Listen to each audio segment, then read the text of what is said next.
at this point with concluding remarks, but they can start off a little differently. As I said earlier, y'all have had the opportunity to be asked a lot of questions.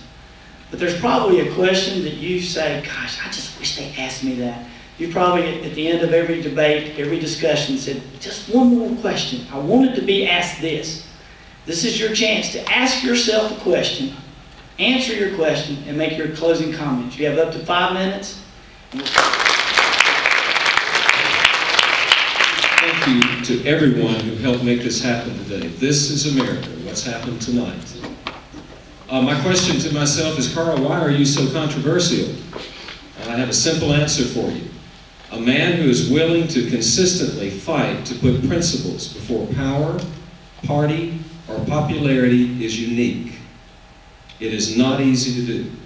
Number two is you cannot affect change unless you're willing to be controversial. In 2001, as a conservative, I was elected to Asheville City Council, what is arguably the most liberal city council in North Carolina.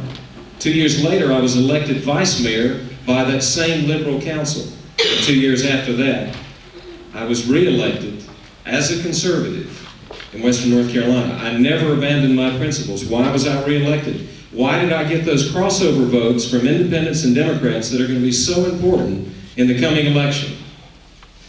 Because I stood by those principles. People knew where they stood with me, and they knew I did my best to get a hold of the right thing. I will not change when I go to Washington. Washington is no different. I've played in the game. It's just a bigger arena. I will continue to do what I've done here, there. My commitment to Western North Carolina, my pact with you, is that I will do 5 things when I go to Washington. I will fight waste and corruption with every power in my being. Number 1. Number 2, I will function as an independent Republican. People say, what in the world does that mean? It means I abide by Republican principles, but I am not obligated to the Republican power structure that has betrayed us for these many years. I want to go up there, not participate in that corruption, but recapture the Republican Party and get us back to where we belong. Number 3, I want to fight for our children and grandchildren.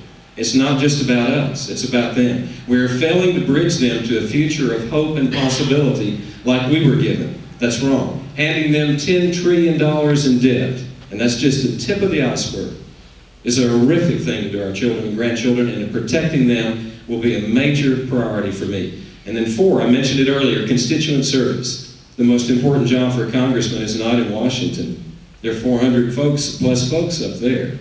It's the one guy here looking out for people. And I will make that job one. And finally, I'm going to be a right thing kind of guy. That doesn't mean I'll always be right, but I'll grab hold of it as best I can. I'll search for it and I'll grab hold of it, and I won't let go of it until I win or find something better. I believe in the American success equation with every fiber of my being, and I won't let go of that either. And that in 3 words: liberty, opportunity, and responsibility. We find our past, and we will secure our future. And I'll fight for them with every power in my being. Again, we're very grateful that you spent the evening with us. I appreciate my colleagues. We're all stronger for having done combat over these many months. We're all better people for what we've learned from you. And we're grateful that you've helped that happen. I'm grateful for my opportunity to share with them.